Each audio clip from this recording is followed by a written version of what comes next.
अस्सलाम वालेकुम। दोस्तों, अक्सर हमें अपने कान के अंदर ख़ारिश महसूस होती है या हमें महसूस होता है कि आवाज़ कम सुनाई दे रही है, जैसे कान ब्लॉक हो गया हो या कान बंद हो गया हो।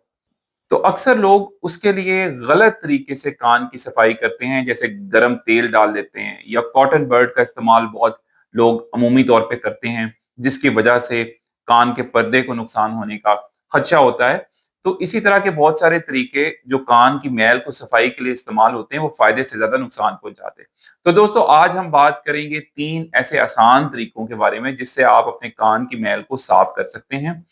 वो तरीके महफूज भी हैं और वो तरीके बिल्कुल दुरुस्त भी हैं। अच्छा, पहले दोस्तों ये जानना ज़रूरी है कि कान की मैल क्या नुकसानदेह है?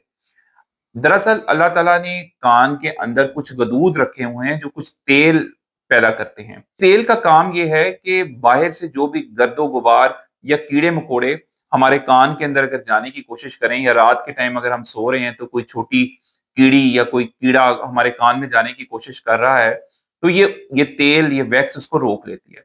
अच्छा, जब ये तेल आगे जाके सख्त हो जाता है थोड़ा, तो इसको वैक्स कहते हैं। और ये वैक्स जो है ये कुछ लोगों में ज्यादा बनती है, जिसकी वजह से कान में खारिश का उनको मसला रहता है, या फिर कान में सुनाई देना कम हो सकता है, या कान में भारीपन रहता है।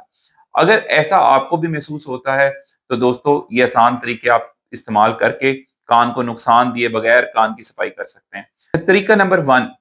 अच्छा, सबसे पहले तो ये है कि जब आपने नहाना है, गुस्ल करते हुए, गुस्ल कर लेने के बाद आपने कोई सा नरम कपड़ा लेके, अगर आपका टॉवल या तौलिया जो है गुस्ल वाला वो नरम है, तो उससे आपने कान के बाहरी हिस्से की सफाई करनी है। इसको अपनी रूटीन बना लें। अगर आप ये अपने कान को रूटीन से साफ करेंगे तो वैसे ही कान के अंदर आपकी जो वैक्स है या जो मैल जिसको कहा जाता है, वो इतनी सख्त नहीं होगी और वो आपको जाके तंग नहीं करेगी, आपकी समात को मुतासर नहीं करेगी, सुनने को मुतासर नहीं करेगी, कान को भारी नहीं करेगी। तो हर दफा नहाने के बाद आपने एक कपड़े से अपने कान को थोड़ा-सा बाहर से साफ करना है, लेकिन ख्याल रहे कि वो जो कपड़ा है वो बहुत अंदर तक नहीं लेके जाना और बहुत ज़्यादा रगड़ना नहीं है, क्योंकि उससे कान के ऊपर खराशियाँ पड़ सकती हैं। इससे आपके कान की वैक्स बहुत हद तक कंट्रोल हो जाएगी। नंबर 2, कि बाज़ार से कुछ ड्रॉप्स मिलते हैं जिनका कोई नुकसान नहीं है, मैं उनका नाम भी बता देता हूँ। उनको कहा जाता है सोडा ग्लाइसरीन ड्रॉप्स। वो आपने 2 कतरे दिन में 4 दफ़ा इस्तेमाल करने हैं। 2 कतरे सुबह, 2 दोपहर, 2 शाम, 2 रात, या आपने 3 से 4 दिन इस्तेमाल करने हैं। इससे ये है कि आपकी वैक्स जो है वो नरम हो जाएगी और नरम होके खुद ही से बाहर आ जाएगी। तो ये बिल्कुल महफूज़ हैं, आसानी से आपको मिल जाएँगे और ये बहुत सस्ते भी हैं, महँगे भी बिल्कुल नहीं हैं, तो ये बड़ा सेफ तरीका है। इसके अलावा दोस्तों, अगला तरीकाकार ये है कि आपने ज़ैतून का तेल गरम किए बगैर उसके 2 कतरे अगर आप अपने कान के अंदर टपका देंगे, तो उससे भी काफ़ी बेहतरी हो जाती है, उससे भी वैक्स जो है वो नरम होके बाहर निकल आती है, लेकिन ख्याल रहे तेल को गरम नहीं करना। अच्छा, चौथे नंबर पे अगर फिर भी आपको लग रहा है कि कान में दर्द भी हो रही है, भारीपन भी है और ठीक नहीं है, तो फिर आप किसी ईएनटी स्पेशलिस्ट डॉक्टर के पास जा सकते हैं। वो आपके कान के अंदर एक बहुत आसान सा तरीका है, उससे वो आपके कान से वैक्स निकाल देगा। ये 5 मिनट का प्रोसीजर है, कान मुकम्मल तौर पे साफ हो जाएगा। ये तो दोस्तों थे ठीक तरीके जिनसे आप अपने कान की मैल महफूज तरीके से निकाल सकते हैं। इसके अलावा कुछ गलत तरीके हैं जो लोग घर में मैल निकालने के लिए इस्तेमाल करते हैं। उनके बारे में भी जानकारी इसलिए ज़रूरी है ताकि आप, क्योंकि अगर आप गलत तरीके से कान को साफ करेंगे, तो इससे ना सिर्फ ये कि कान का पर्दा फट सकता है, बल्कि उससे आपकी ब्रेन में, दिमाग तक में इन्फेक्शन जा सकती है। तो दोस्तों, गलत तरीका जो सबसे पहले लोग इस्तेमाल करते हैं वो कॉटन बड का इस्तेमाल। कॉटन बड से लोग समझते हैं सफाई हो रही है, लेकिन उससे सफाई नहीं हो रही होती। उससे बेसिकली आप मैल को ज़्यादा अंदर धकेल रहे होते हैं।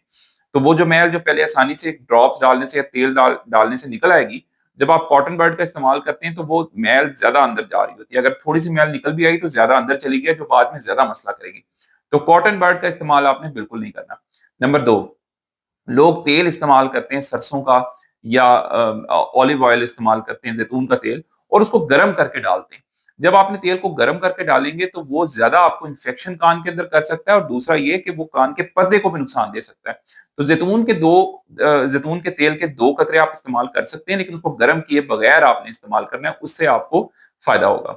और नंबर 3 जो गलत तरीका है, जो सबसे गलत है, जिससे इन्फेक्शन भी फैलती है, वो ये है कि कुछ लोग चाबी के साथ या पेंसिल के साथ या बॉल पेन के साथ कान को साफ करते हैं। उनको लगता है कि थोड़ी सी देर कर लेंगे, कुछ नहीं होगा, इससे कोई इन्फेक्शन नहीं होगी, लेकिन ऐसे नहीं होता। जो कान का बाहर वाला हिस्सा है, जिसको हम पिन्ना भी बोलते हैं, उसके ऊपर ये स्क्रैचेस आ जाते हैं, खराशियां आ जाती हैं, जहां इन्फेक्शन हो सकती है, और जब इन्फेक्शन होगी तो आपको खारिश का एहसास ज़्यादा होगा और इवन कान के अंदर पीप भी पड़ सकती है।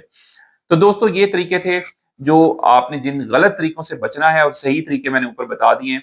अगर आप उनको इस्तेमाल करेंगे तो ये कान की वैक्स जो आपके कान की हिफाजत के लिए बनाई गई है, ये आसान तरीके से आप इसको जो ज़्यादा वैक्स बन रही है उसको निकाल भी सकते हैं और अपने कान को हल्का-फुल्का भी रख सकते हैं और अपनी सुनने की जो सलाहियत है उसको बरकरार रख सकते हैं।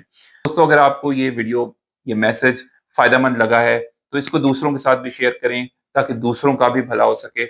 और कमेंट्स में ज़रूर बताइएगा कि क्या आपको भी कान में वैक्स बनती है और कहीं आप भी गलत तरीके से सफाई तो नहीं कर रहे। अपना और अपने सब घर वालों का बहुत ख्याल रखें। अल्लाह हाफ़िज़।